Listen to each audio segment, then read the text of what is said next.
atau nanti gejala yang timbul adalah air kencingnya berbusa, begini, ada banyak itu kan cirinya. Nah, ketika sudah ada satu ciri itu aja kita harusnya mesti khawatir itu. Meskipun belum tentu, tapi ada satu ciri aja, kita tuh sudah harus khawatir.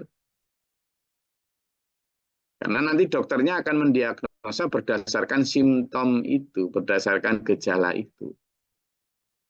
Nah, ibaratnya saya ini dokter yang juga kadang ya namanya dokter juga kadang masih sakit, buktinya semua dokter ya mati kok, ya kan? Nah, dokter dengan pengalamannya kadang mendiagnosa diri sendiri, juga mendiagnosa sampean-sampean yang datang sebagai pasien. Tanyain, dok, saya ini sakit apa? Loh, kamu yang kamu rasakan gejalanya seperti apa? Gitu kan? Saya ini loh, kok suka bohong? Wah, terus apa lagi? Gitu saya tanya. Apalagi, ya, pertama suka bohong, gejala pertama bohong, itu adalah ciri satu di antara indikasi adanya penyakit namanya nifak, munafik. Terus apa lagi? Nggak tahu dok, saya itu kalau dipercaya itu loh, kok kadang sering nggak amanah gitu loh. Saya ini gimana dok saya ini? Gitu kan? Idza tumina khona, ciri yang kedua. Ketika dipercaya itu nggak amanah atau khianat. Nah, oh gitu kamu. Gitu. Gimana ini? Saya itu sudah dipercaya jadi ketua RT, dulu berjanji gini, tapi kok kamu berjanji juga? Enggak, kadang saya itu dulu waktu kampanye jadi ketua RT itu, saya itu janji bahwa nanti akan saya paving itu semua jalan di RT itu. Gitu. Terus, nah saya kok jadi ingkar, nggak saya tepati janji. Loh, kena cian itu indikasi ketiga itu apa? Idza wa'ada akhlafa. Apa itu? Ketika janji ingkar. Waduh, wes positif wes. Sampean tadi ketika berbicara bohong. Ketika dipercaya khianat. Ketika berjanji ingkar. Lah ya ini sudah. Masa gitu dok? Loh, saya ini belajar tentang buku kedokteran yang ditulis oleh Rasulullah Muhammad SAW, dokter paling canggih. Apa? Lu iya, ada di hadisnya beliau itu begitu. Pokoknya kalau kamu mau menyembuhkan munafik, biar sembuh, itu kenali dulu ciri-ciri sifat nifaknya. Apa? Yaitu tadi, tiga di antaranya ciri paling awal itu adalah idza hadasa kadzaba. Ketika berbicara, dusta. Idza tumina khana, ketika dipercaya berkhianat. Wa idza wa'ada, dan ketika berjanji akhlafa, dia ingkar. Janji datang jam 8, jam 12 malah kadang nggak datang. Itu kan itu. Ya, jadi itu minimal yang harus kita pahami dulu dari pembicaraan tentang siapa yang diberi kabar tentang al-munafikin di sini. Karena bahaya tuh, kenapa nggak gitu? Nah ini misalnya di ayat yang 138 yang sedang kita pelajari. Basyiril munafiqina bi anna lahum adzaban alima. Beri itu kabar kepada orang-orang munafik tentang eh, mereka akan mendapatkan siksa yang sangat pedih. Gitu. Ya kan? Nah, kalau sudah begitu kan bahaya itu. Gitu loh. Jadi bahayanya begitu. Nah, ketika ayat ini bicara nanti ya, nanti ciri yang kedua nanti akan dibahas di ayat 143. Coba dibuka. Ayat surat An-Nisa juga. Tapi biar nanti akan kita bahas lagi tapi sekilas di surat An-Nisa ayat 143. Itu tentang satu di antara ciri. Ya, ciri orang munafik. Ayat 143.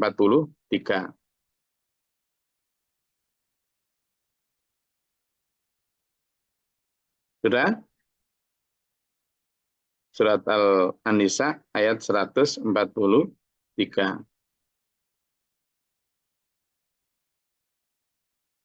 Nah, di situ dijelaskan ya Saya bacakan aja bahwa satu di antara ciri orang munafik, coba dibaca di situ, adalah mereka muzabzabina baina dzalik. Apa muzabzabina baina dzalik? Mereka ini suka nggak jelas, kafir atau mukmin. Kalau mukmin kok melakukan hal-hal yang dilakukan oleh orang-orang kafir.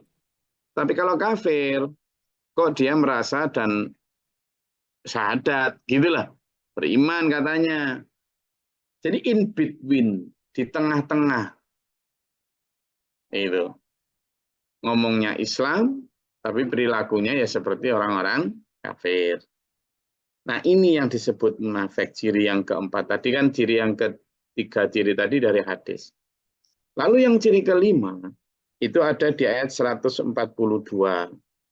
Coba dibaca, monggo. Surat An-Nisa juga, besok akan kita pelajari lagi. Tapi sekarang minimal kita tahu siapa ciri orang munafik itu. Monggo, ayat 142.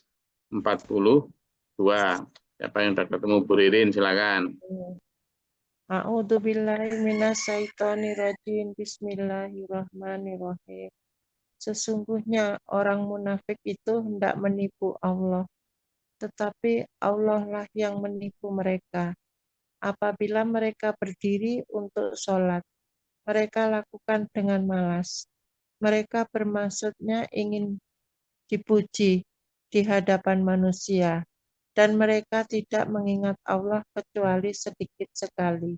Nah, ciri kelima yang dibaca Bu Anu adalah idza qamu ila sholati qamu kusala. Loh, coba dulu. Ayo bangun ya. Ternyata orang munafik itu sholat. Ternyata orang munafik itu sholat. Nah ini, idza qamu lis sholati qamu kusala. Berarti orang munafik itu ya Islam dulu. Ya syahadat, ya sholat. Gitu loh. Ini ciri orang munafik yang kelima sekarang adalah idza qamu lis-sholati qamu kusala. Ketika dia berdiri untuk sholat itu loh berdirinya dengan malas, dengan terpaksa, asar-asaran, aras-arasen, ya kan? Malas, lazy, awang-awangan, terpaksa. Kita sorotkan pada diri kita masing-masing. Buka mikrofonnya. Siapa yang angkat tangan? Ayo. Siapa yang sholatnya kadang masih malas? Saya, Gus. Nah, Budia ngaku. Siapa lagi? Mas Suryono Banjar ngaku. Siapa lagi? Semakin jujur mengakui, semakin keburu-buru, Gus. Apa, Bu Ririn? Kadang keburu-buru. Keburu. Kayak apa lagi? Ayo. Semakin tahu kekurangannya, semakin gampang sembuh. Ayo. Kadang sholatnya ingat yang lain. Ayo. Siapa yang masih dengan malas berdirinya? Duh, loh, ini kan ditanyain dokter Pak Nyono, Pandian. Oke. Siapa lagi? Jadi ini dulu. Ternyata kita masih sering kena. Sampean semakin cepat menyadari gejala-gejala atau simptom yang ada di diri sampean, insya Allah akan semakin cepat sembuh. Karena kemudian, oh gitu dah. Nah, dokternya ini bisa ngambil tindakan. Gitu, kan gitu. Berobat kok yang disakitkan kepala ngomongnya jempol kaki. Nanti akhirnya dikasih salep sampean. Padahal sakit kepala. Ini nggak sembuh-sembuh. Nah, ini kan mau mendiagnosa nih. Oke, gejala keenam adalah setelah idza qamu lis-sholati qamu kusala. Gejala yang keenam adalah selalu banyak riak. Apa? Riak. Ingin dilihat, ingin dipuji orang. Tarawih berangkat baik, niatnya baik, prosesnya juga sudah baik. Yaitu kerjaan yang mulia, di tengah jalan lihat ini, aku ini rajin, lihat depan tetangganya, begitu di sana takbir, lihat aku ini khusyuknya setengah mati, Lah mati kok setengah. Jadi itu makanya ada riak di sana. Siapa yang kemudian bersolek karena ingin dilihat orang? Siapa yang berpakai baju pengen dilihat orang? Siapa yang mobilan hebat pengen dilihat orang? Ah, itu satu di antara ciri orang munafik. Yang ketujuh, di ayat yang sama juga.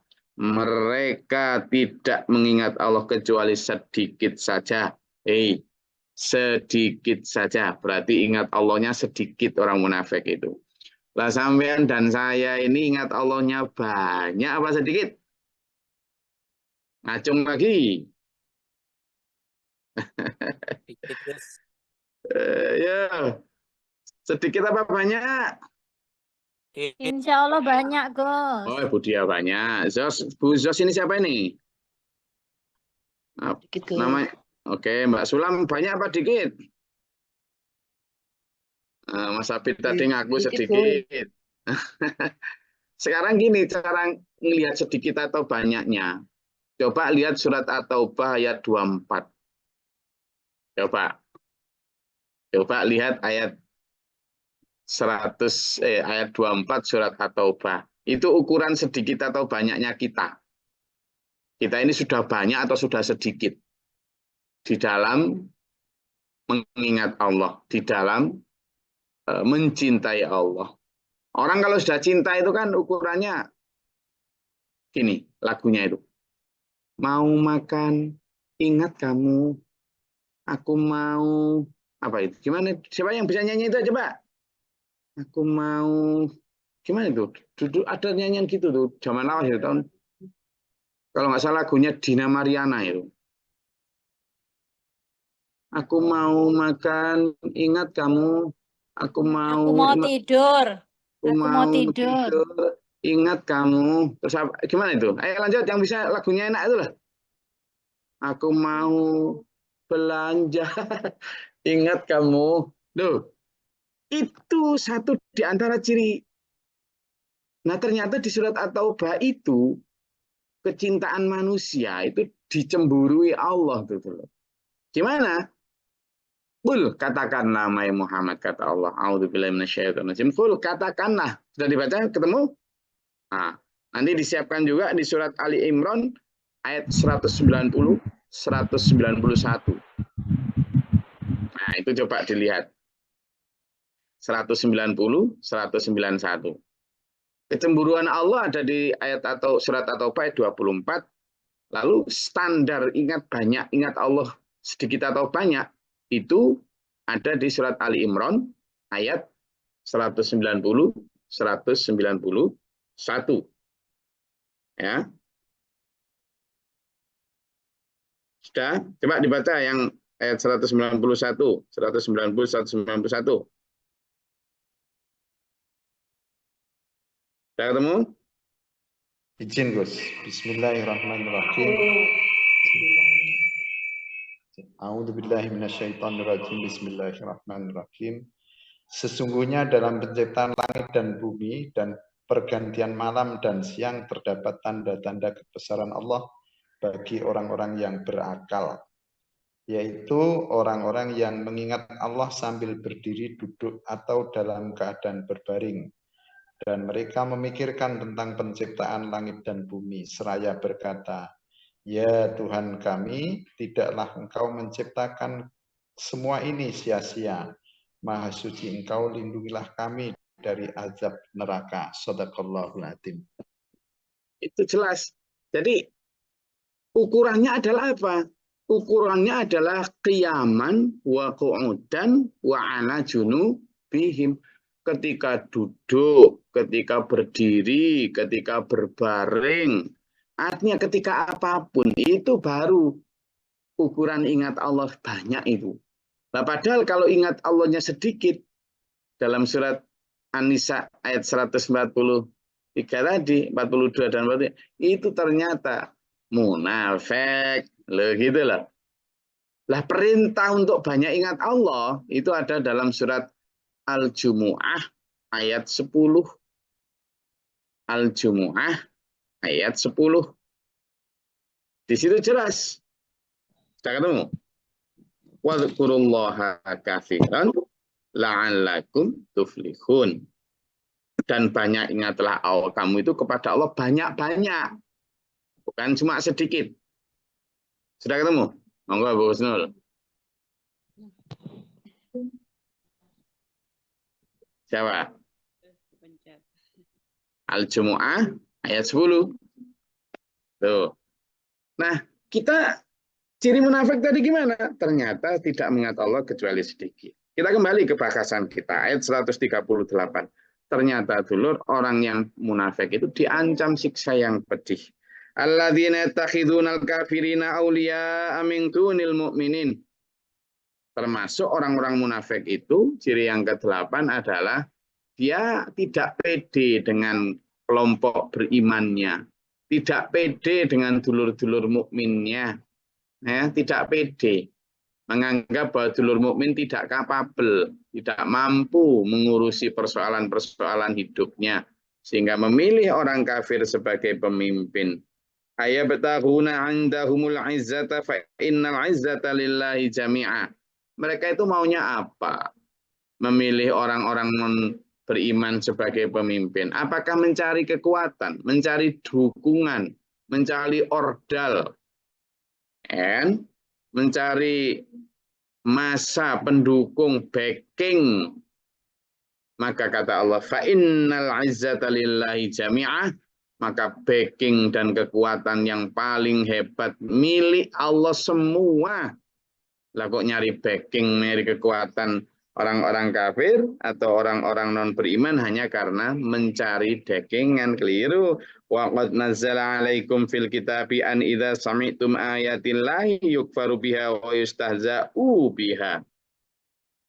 Kamu itu mbok sadaro ya, bahwa Allah telah menurunkan kitab Al-Qur'an, dan ketika kamu mendengar Al-Qur'an dibacakan, mereka itu pasti ingkar dan pasti mentertawakan isi Qur'anmu. Sekarang gini dulu, ketika kita bicara Quran ya, nanti di dalamnya ya ada tentang surga, ada tentang neraka, ada tentang setan, ada tentang malaikat, ada tentang Allah, itu kan hal-hal gaib semua. Kita itu sama sadar nggak sering kita ini diketawain, itu loh bahasan apa, nggak realistis, nggak strategis, bicara apa itu, ini loh ngurus ekonomi ini loh. Dipikir yang paling realistis itu hanya persoalan ekonomi. Diketawain mas, kita ini. Apa, subuh-subuh kok ngaji nggak karuan bicara hal-hal yang di luar apa ini? Di luar apa? Bicara Allah, bicara malaikat ini istilahnya nggak ngerjekeni, istilahnya nggak up to date katanya. Diketawain. Maka kata Allah, fala taq'udu mahum hatta yahudu fi haditsin ghairihi.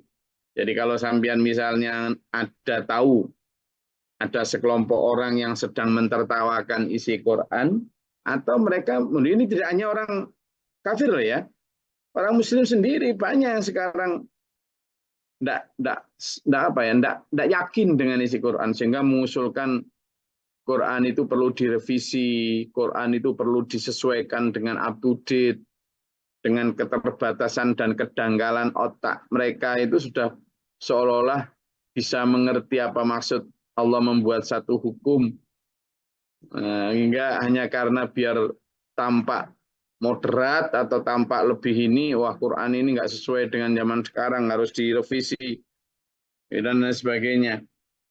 Nah ini yang kata Allah, kalau ada orang-orang seperti itu, la taq'udu ma'ahum, kamu jangan duduk bersama mereka hatta yakhudu fi haditsin ghairihi, sampai mereka mengganti topik pembicaraannya. Kalau topik pembicaraannya menghina, meragukan firman Allah dalam Al-Qur'an, maka kamu jangan duduk bersama. Ya. Innakum idzam misluhum. Nah ini yang bahaya.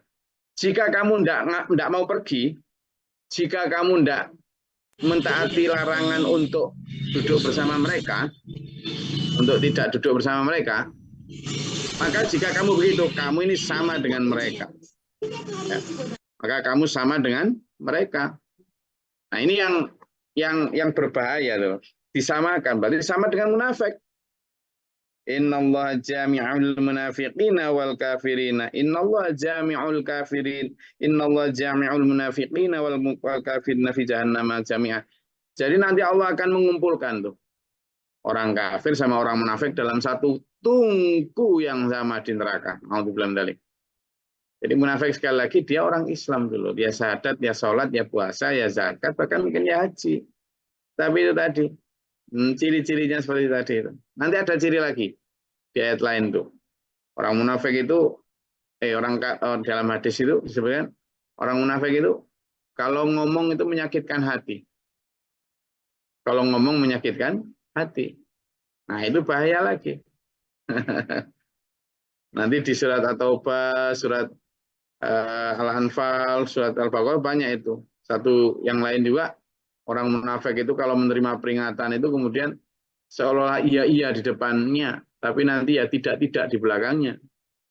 Ada lagi banyak ciri-ciri itu. Makanya ayo hati-hati. Terus ya, menghindari ciri munafik ini akan jauh lebih baik daripada kita kemudian mengabaikan tidak bakal kena, padahal kena. Makanya ketika ditanya gejala-gejala tadi diakui saja. Kemudian setelah itu kita obati bersama-sama. Karena munafik bisa disembuhkan insya Allah. Saya rasa itu, monggo kalau ada yang mau ditanyakan atau dinyatakan terkait dengan surat An-Nisa ayat 138 sampai 140. Monggo. Assalamualaikum warahmatullahi wabarakatuh. Waalaikumsalam warahmatullahi wabarakatuh. Pak Syuaibi dari Puncak Tenggalingan, Oku Selatan, Palembang, Sumatera Selatan. Silakan, Pak Kepala Sekolah. Berkait dengan surat At-Taubah ayat 24 tadi, tentang ingat Allah dalam keadaan berdiri, duduk, dan berbaring. Jadi mohon dipertajam, diperjelas lagi maksudnya, apakah kita setiap aktivitas, terus terang kalau kita lagi aktivitas, kita lagi fokus, nggak ingat Allah, umpama kita lagi di kebun atau lagi apa, umpama kan. Nah jadi, apakah kita setiap halaan napas membaca surat-surat apa ayat-ayat tentang ingat Allah itu tadi, membaca subhanallah, walhamdulillah, setiap halaan napas kita, atau seperti apa yang dikatakan dengan ingat Allah itu, Gus? Oke, kok terputus tadi? Pak Syaibi, masih dengar? Siap Mas Gus. Oke, terima kasih. Tadi yang tentang ingat Allah qiyama wa qu'udan wa ala junubihim tadi ayat 190 191 surat Ali Imran ya. Kalau yang At-Taubah tadi tentang kecemburuan Allah. Oke, jadi prakteknya itu gini, Pak. Makanya kita itu dibiasakan ya. Kalau wirid itu pekerjaan lisan ini dan tangan. Subhanallah, subhanallah, alhamdulillah, alhamdulillah. Kalau zikir itu sudah pekerjaan hati itu. Zikir itu pekerjaan hati, dalam hati sudah. Nah, bagaimana cara biar kita zikir atau ingat Allah terus? Ya dimulai dengan cara wirid.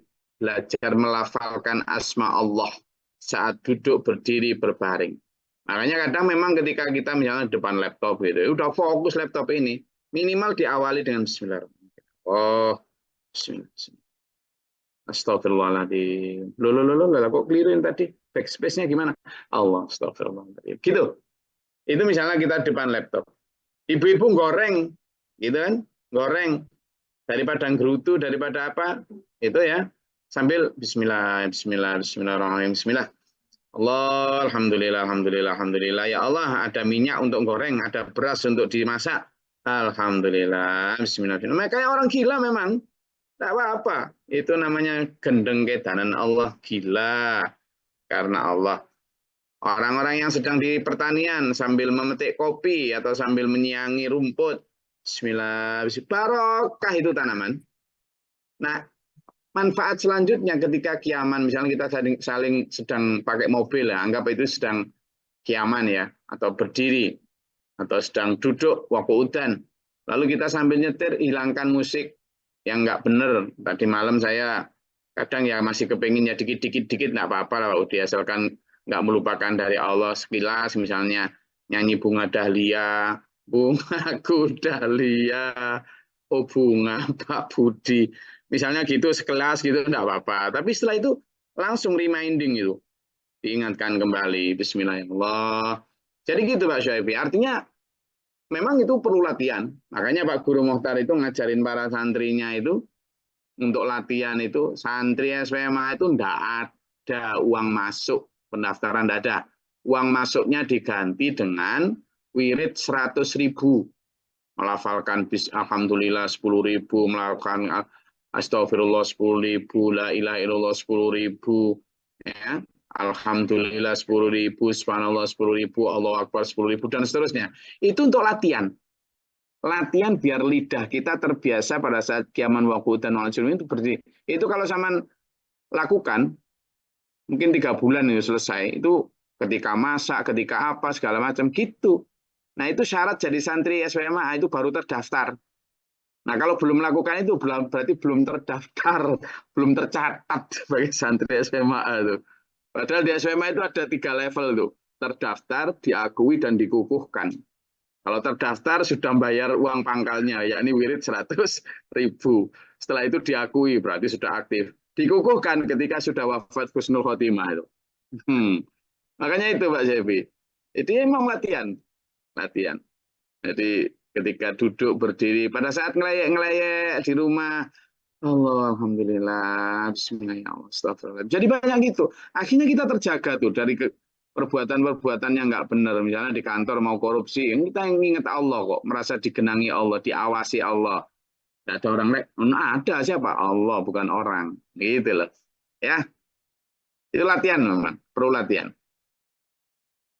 Jelas nggak Pak Syaifi? Oke. Izin lagi? Gus. Silakan. Assalamualaikum warahmatullahi wabarakatuh. Waalaikumsalam. Ini Gus tentang riak tadi ya. Orang ke masjid rajin ibaratnya. Puasa apalah sembarang rajin. Terus tentang riak tadi kan takutnya diginikan, takut dibilang riak, akhirnya mereka nanti riak, akhirnya batal contohnya ke masjid tadi atau pada lain, nanti takut dibilang orang riak, akhirnya dia mengundurkan diri dari ibadah-ibadah tadi. Gimana Gus? Takut riak dan satunya itu. Gimana caranya rasa itu? Ada anekdot gini ada sebuah video pendek. Seorang bapak-bapak gitu. Yang nggak ganteng dia. Mau bawa handuk, mau masuk mau di depan pintu kamar mandi. Terus tek gitu. Wah, kok saya mau mandi? Nanti kalau mandi, saya bersih. Kalau saya bersih, saya ganteng. Nanti kalau saya ganteng, saya digoda setan. Digoda setan, merasa ganteng. Ingin dilihat orang. Kalau dilihat orang, saya dosa. Kalau saya dosa, saya masuk neraka. Wah, berarti kalau saya mandi, saya masuk neraka. Gak jadi mandi, Ini apa-apaan. Kan gitu. Jadi memang kalau kita itu sholat ada resiko kita akan diganggu riya. Ketika kita sedekah ada resiko kita diganggu sombong. Ketika kita misalnya bersih kita diganggu nanti ingin dipuji orang. Tapi ya jangan kemudian ya justru di situ letak ujiannya. Ujiannya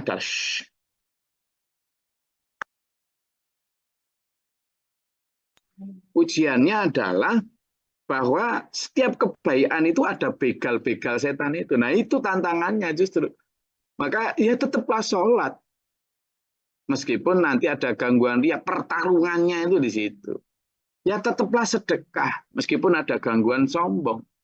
Ya tetaplah ngaji, meskipun ada gangguan ingin dipuji. Hilangkan gangguan itu. Di situ Allah menguji kita. Gitu loh. Nah, banyakkan orang itu gitu, daripada nggak usah, nggak gitu.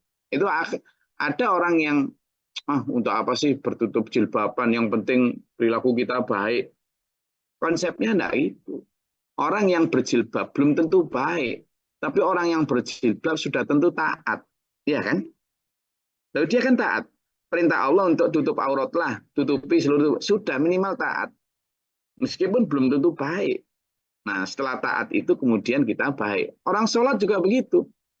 Minimal kita ada perintah sholat, ya sholat dululah. Taati perintah Allah. Kadang di dalam sholat kita masih belum bisa khusyuk, kadang masih diganggu ingat ini, ingat itu. Pokoknya kita taati dulu. Makanya sesuatu yang baik itu sering dimulai dari wajib. Kan gitu. Pertama terpaksa, dipaksa. Lalu terpaksa. Kemudian menjadi terbiasa. Lalu menjadi bisa. Lalu kemudian luar biasa. Loh, gitu. Silakan Bu Husnul. Sudah jelas nggak? matur nuwun. Oke. Ada lagi? Silakan kalau ada yang mau ditanyakan tentang hal ini.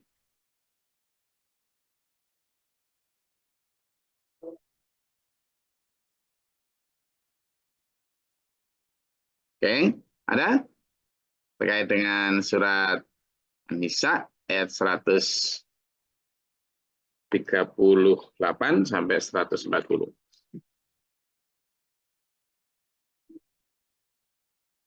Oke, kalau tidak ada, saya rasa cukup kajian kita pada pagi hari ini. Minta kepada Allah agar puasanya berkah. Ya. Minta kepada Allah agar puasanya diterima oleh Allah. Dengan cara apa? Hati-hati banget menjaga hal yang selain makan dan minum. Kalau selain makan dan minum, kalau makan minum insya Allah saya percaya sampean semua bisa menjaganya. Kalau untuk itu. Tapi yang lain masih banyak. Pantangan dalam Al-Quran itu tentang puasa, dalam hadis tentang puasa. Antara lain ya menjaga tidak marah, menjaga tidak menghina, menjaga tidak ngerasani, menjaga tidak suudzon, tidak korupsi, tidak maksiat-maksiat yang lain yang juga bisa membatalkan substansi dari puasa. Karena itu ayo minta kepada Allah dijaga jasmani rohani kita, kesehatannya maupun keamanannya. Selamatan dunia akhirat kita. Amin. Allahumma sholli wa sallim barik ala sayyidina. Allahumma fil lil mu'minin wal mu'minat wal muslimin wal muslimat wal akhirin. Astaghfirullahaladzim. Allahumma intina fi man hadayta wa afina fi man afayta wa lana fi man tawallait. Wa barik lana fi ma atayta wa qina syarra ma qadait fa innaka taqdi wa la yuqda alaik wa ana. Tabarakta rabbana wa ta'ala alhamdulillah ma qadait astaghfiruka wa atubu ilaik. Allahumma da'fana al-bala wal waba wa qad hastina min al-jinni wa syaitan wa kufar rabbana najina wa lina sabila. Rabbana wa la taj'alna qawman dhalimin wa la taj'alna Rabbana man faktubna ma syahidin Rabbana la tuzigh qulubana ba'da idh hadaytana wa hab lana Rabbana waj'alna muslimina laka wa min dhurriyyatina ummatan muslimatan laka wa ta'ala wa rahmatika Allahumma anzil 'alaina rahmatan wa dalam taradata Rabbana atina fid dunya hasanah wa fil akhirati hasanah wa qina adzabannar